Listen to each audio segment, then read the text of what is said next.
Hello and welcome to my country garden. Well, while the rest of the UK is experiencing a heat wave and probably too warm weather, here in Scotland it's business as usual. Blustery, just about to start chucking it down with rain, and as a consequence I've got to duck in and out to get the stuff done in the garden that I need to get done at this time of year. But yeah, at least I suppose the plants don't need as much watering as the poor folks in England and Wales need to be doing. And I believe Europe and America are suffering with the heat as well. So here in Scotland, you know, business as usual, as I say.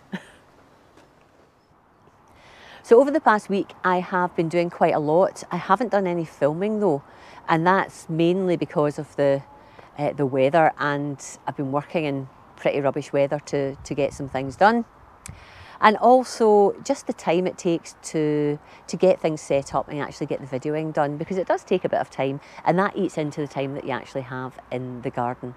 So what I'll do is I'll take you around and show you what I've been doing, and I've got lots of other things that I need to be doing that I hope to be able to get done on the video here today and potentially tomorrow. We'll see how much I get videoed today. Look at this buddleia next to the old shed. I did actually cut that back fairly hard in the springtime, but you can see it's flowering its socks off and it's grown quite tall again. And of course, it's also called butterfly bush because it attracts butterflies, it attracts other pollinators. So hopefully when the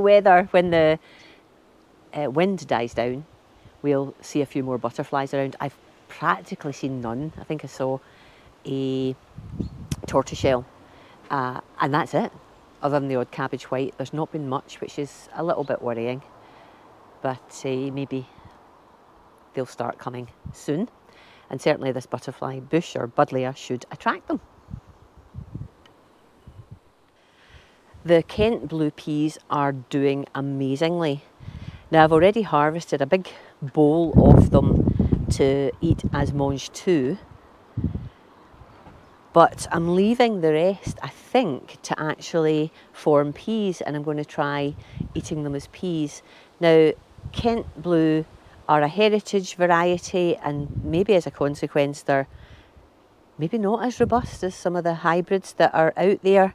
And I don't know whether that has got something to, or this has got something to do with the fact that it's a heritage variety. Can you see on some of these pods, I'm getting marks. Now,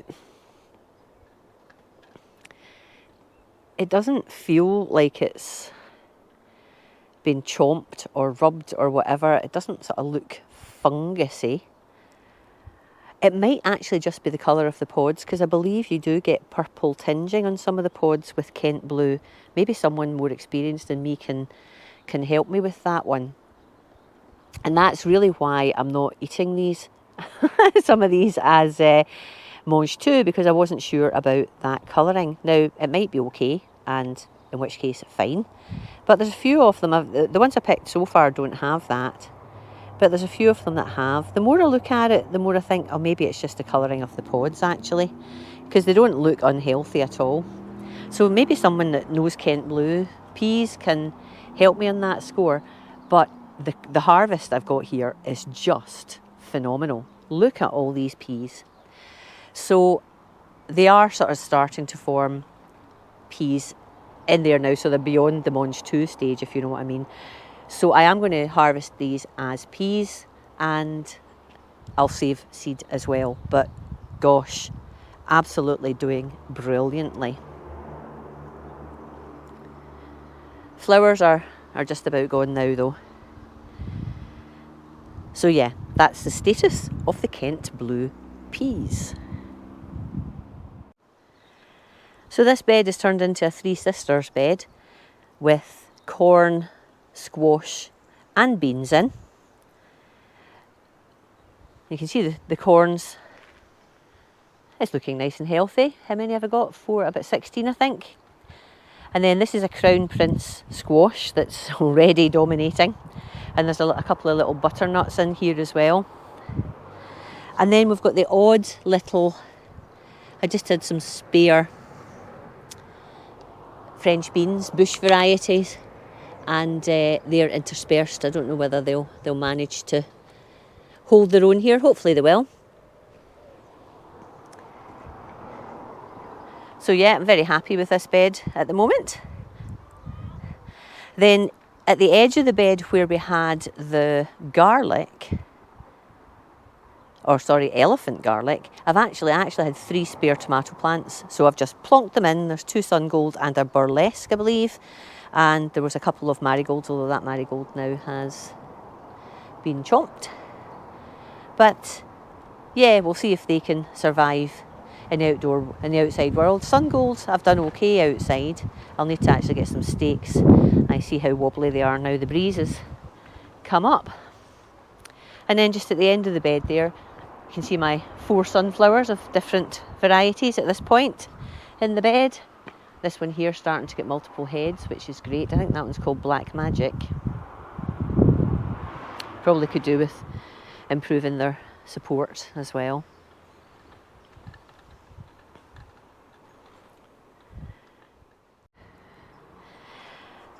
I've got some calabrese in this bed and I'm keeping an eye on it because it's looking like I should be harvesting it shortly. You can see there, I think it's maybe needing to come out. They're not the hugest, but they are looking good nevertheless. This one down here. I'm just thinking that maybe I could harvest them. There's one there as well. They're actually all giving me the central head already, and then they'll give me, there'll be side shoots that have more broccoli or calabrese heads after a while.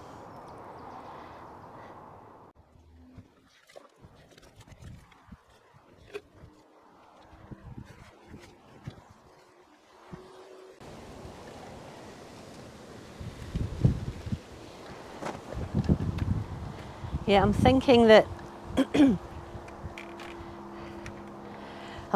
I will actually harvest some of these. I think they're probably needing to come out.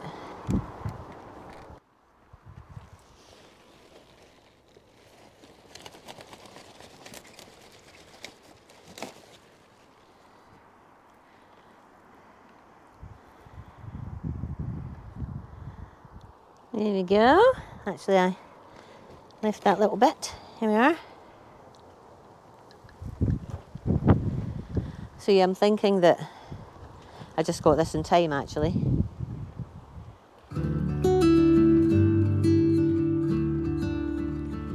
So let's just get this one as well.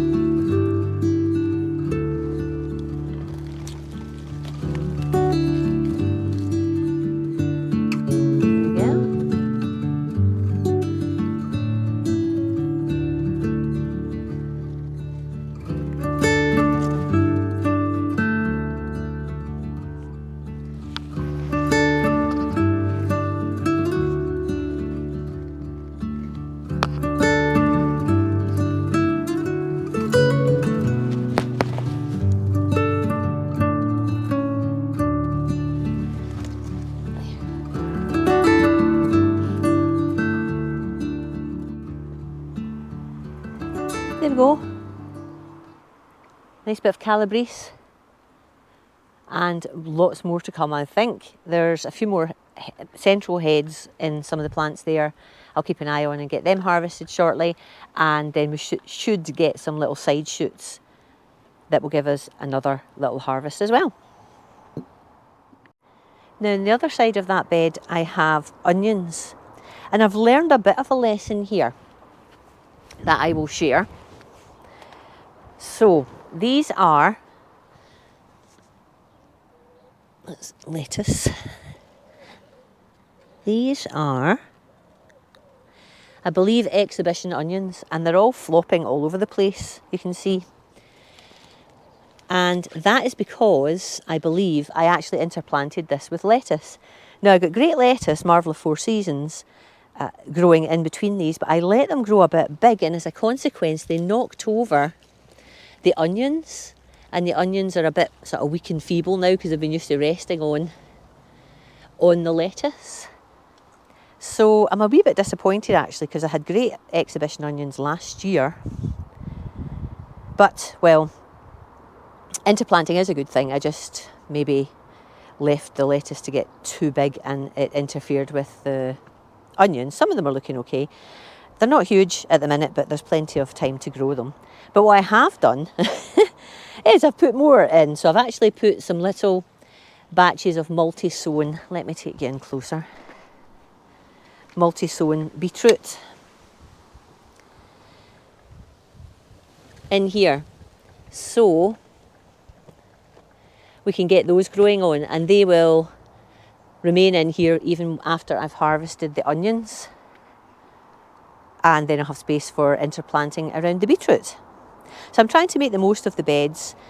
Interplanting is a good thing, but in this instance, yeah, I'm a wee bit disappointed. I'm similarly disappointed in the other two onion beds. I just got over enthusiastic and let the onions let the lettuce actually get a little bit big for its boots, and it knocked the onions over. But we'll see how these onions come later in the year. So this is the central bed in the main little growing area in the garden, and it is full of strawberries, and I have had pounds of strawberries out of this bed. But I'm noticing there's weeds coming up there and some undesirable flowers coming up here. So what I want to do is just take this netting off, which I actually put on just to stop the chickens jumping in. This stripy girl here, Dottie, just pinged in when the strawberries were quite young and was scratching about in there, as was Hattie, one of my smaller chickens, very agile. So yeah, so I want to get this netting off so that I can do a bit of weeding, and it'll make it easier to pick the remaining strawberries, which there are strawberries in there. There's a few that are mushy now and half slug eaten, but I think everyone, certainly in the UK, has been the same. We have had the most amazing strawberry crops this year, and yeah, it's been very enjoyable, and we're still munching our way through them back in the house. So let me get this net off and then see what I can see underneath it.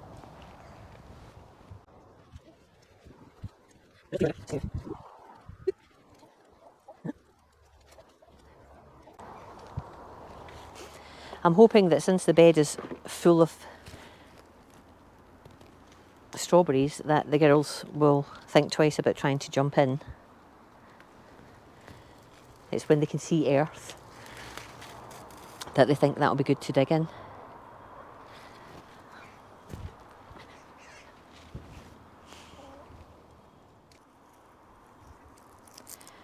Now, as nets go, this has got quite large holes in it. Hopefully you can see. That's so that the pollinators could get in to actually pollinate the strawberry plants, and they did that very successfully.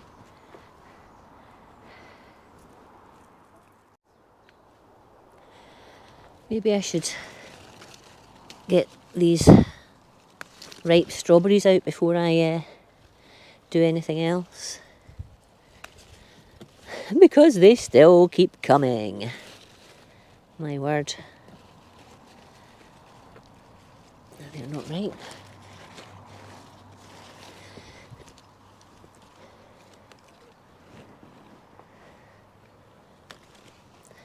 Oh, they smell great. Absolutely super. Wow, and they're so big. And I can't even tell you what variety these are. Oh, that's a bit squished. I might take the squished ones out as well and just clear it a bit.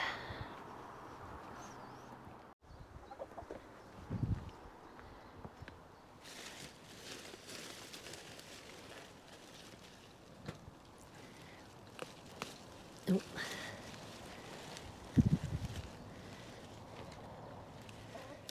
Oh my goodness. More. Gosh, there's more there as well. They're a bit chewed. Yes, that's a bit chewed. That's a bit chewed.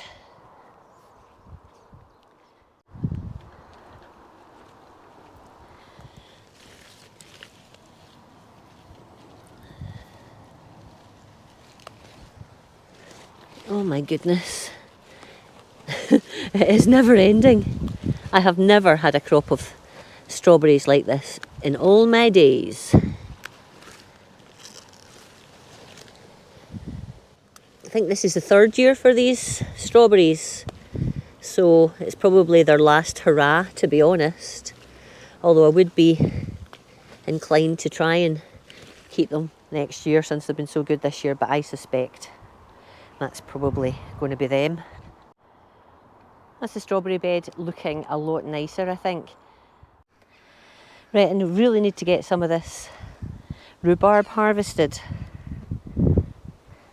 So I'm going to climb in here and see what I can get. What a fantastic rhubarb plant this is. Oh, there's a big nettle in there waiting to get me. Right. I'm going to be stewing lots of rhubarb. I could make something more interesting with it, but I don't know whether I've got the time.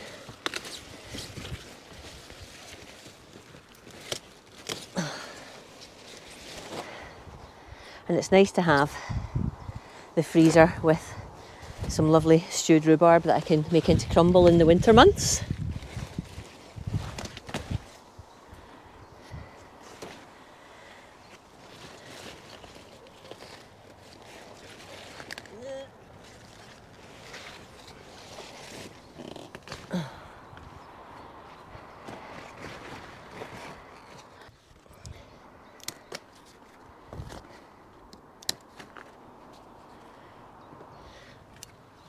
Oh, come back, Chuck. There you go.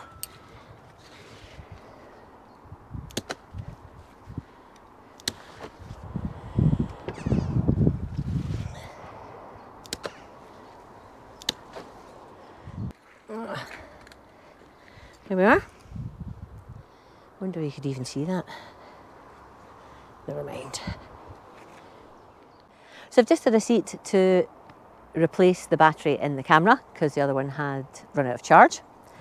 And I thought this would be a good chance to have a quick chat to you before I carry on with the rest of the video.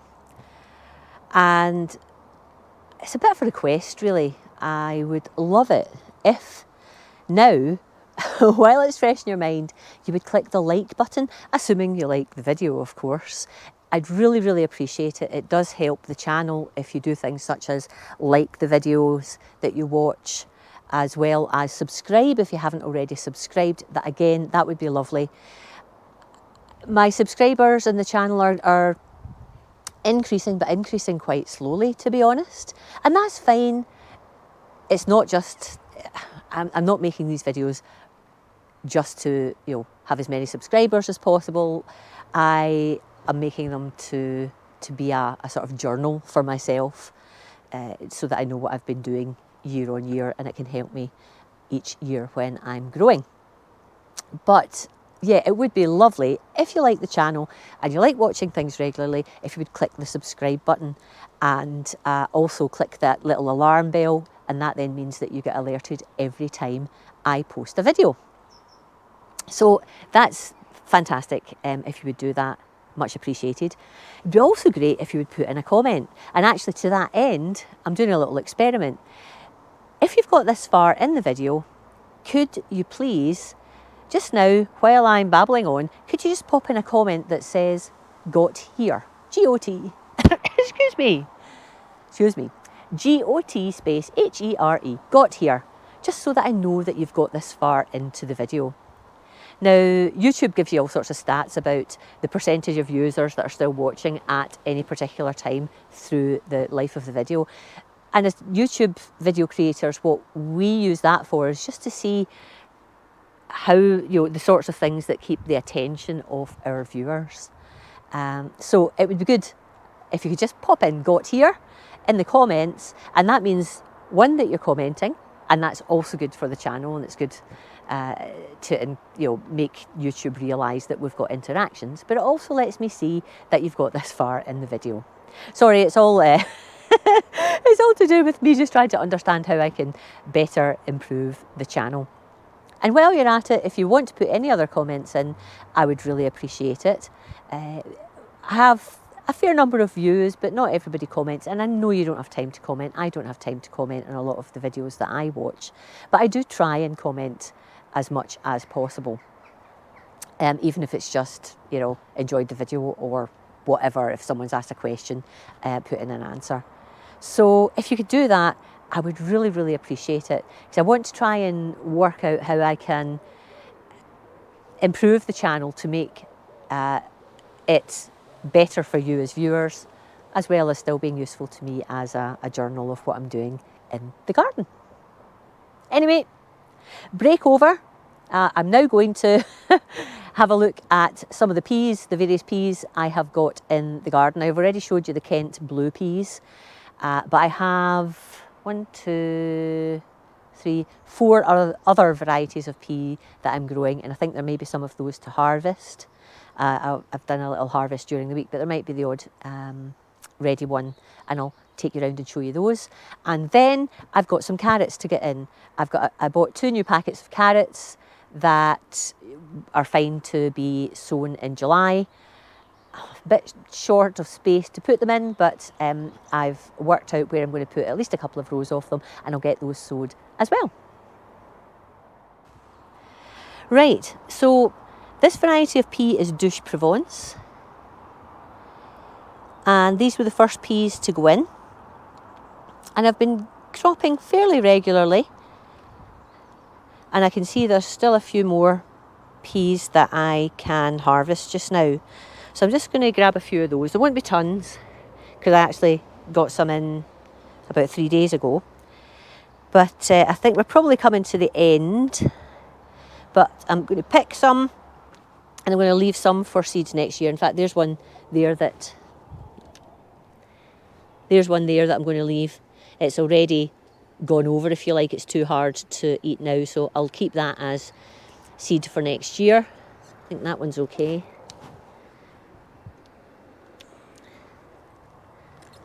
These are still growing.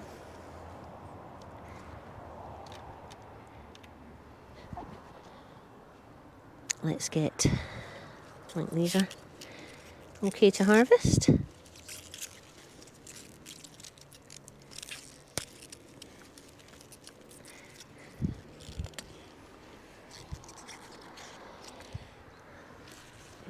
Some weeds I'll get while I'm in here.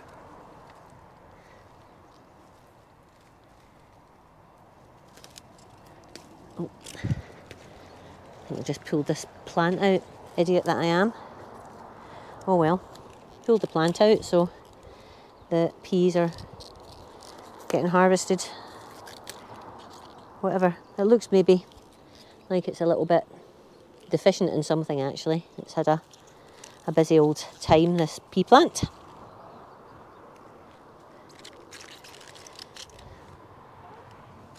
Anything else?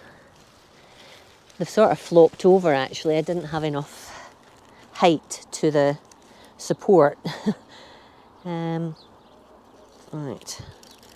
that'll teach me. I thought they were only going to grow about 3.5 feet.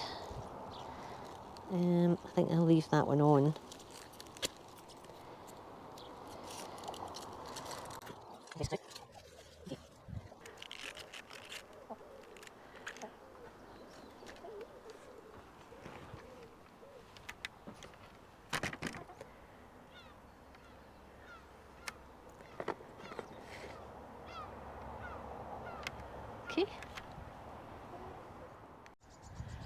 Okay, these peas are called Robinson, and I got the seeds from the Scottish Seed Company, or Scottish Seeds, I think. And the particular variety is meant to be good for growing in Scotland.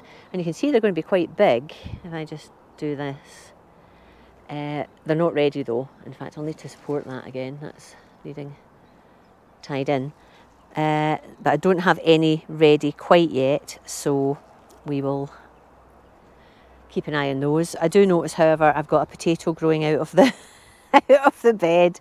So there's obviously a little potato in there, and it's volunteering me a plant. So I don't know whether just to pull that out or leave it in. I'll leave it in, you never know what I'll find. So yeah, so that is Robinson. The next pea I have is here, and it's Niplu Ultra. So this actually is meant to grow really tall, and look what it's done. It's just blooming collapsed on me because this is not tall enough for the peas. Right, I'll do that. So yeah, I just did a few of those, so I plonked them against this obelisk, but they can grow really tall. I had topped them so that they wouldn't grow any taller, but you know, by the time you get the weight of the peas on them, it was just a bit too much. Anyway, so I harvested a couple of those, well, more than a couple, a few of those the other day, but these aren't ready yet. They look nice, big pods, but actually the peas still aren't developed in there yet. So I will leave these. I'll maybe tie that up a bit better. That one? No, we're still not full of peas. That one is. It's a little one. Let's have a little peek in here. I'll just pop you there and see if I can balance you.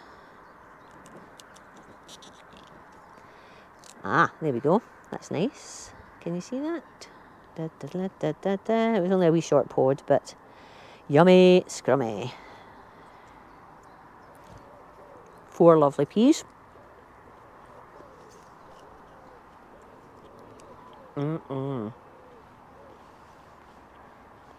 I love this time of year. It's like being in a sweet shop. You can just wander around and pick things and eat them. It's fantastic.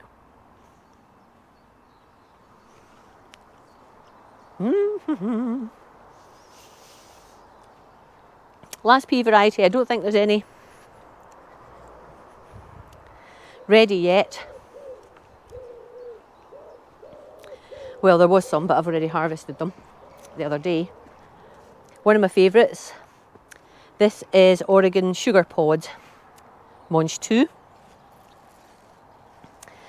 And yeah, we harvest these as Monge 2, but I think I've taken off all the ones that were ready so far. Again, it's just a few plants. Oh, there's one. Woohoo, we'll take that off. And I'll pop that with the others that I already have in the fridge for dinner tonight. That one there. Yep, that'll do. Any others? I think that one will do as well. These are sweet as get out. I think that's me for now. I'll pop these with the others.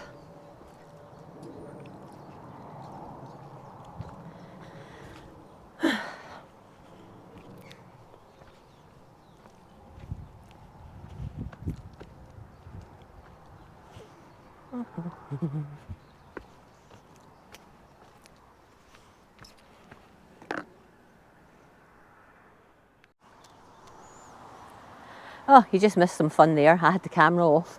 I've just soaked myself with the hose. I knocked off this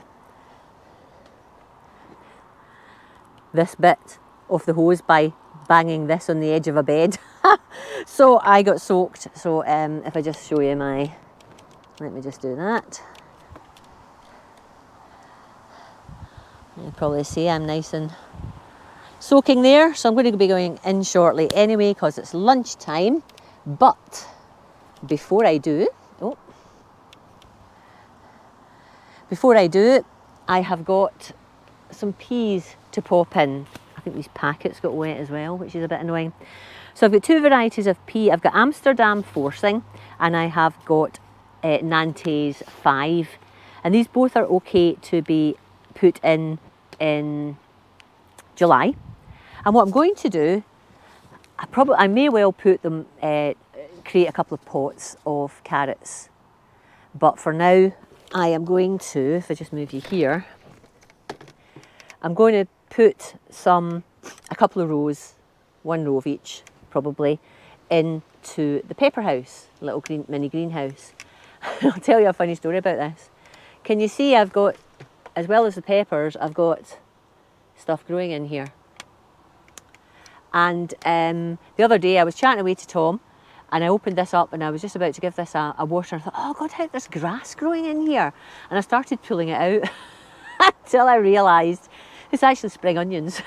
I'd put in a couple of little rows of spring onions in this bed, and I had forgotten about it. So fortunately I didn't pull them all up, so you can see there's some, and I've just watered again, that's why they look a bit flattened. But I've got a couple of rows of spring onions. I hadn't labelled them, so that's another reason why I hoiked them out. But I should be able to get maybe a row down that side of carrots and a row down the other side of carrots, and maybe even a row between the peppers there. So I'm going to have a bash at that. I'm going to use the little labels that come with the packets, and I'm going to pop them in so that I don't forget that I have got carrots sown. And of course carrot seedlings are a lot more obvious than the spring onions that I thought was grass. So let's give that a try.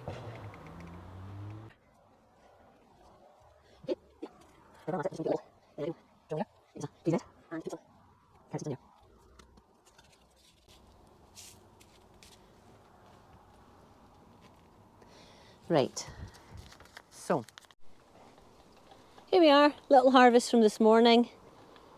Some nice calabrese, loads of strawberries, some lovely rhubarb, some peas, and there's a little chicken egg and a couple of quail eggs in there. There's more quail eggs down in the other run. Well, I think that's me for now. Thanks so much for joining me out in the garden today. I hope you've enjoyed this video. If you have, please give me a thumbs up. And I will talk to you again very, very soon. Bye-bye for now.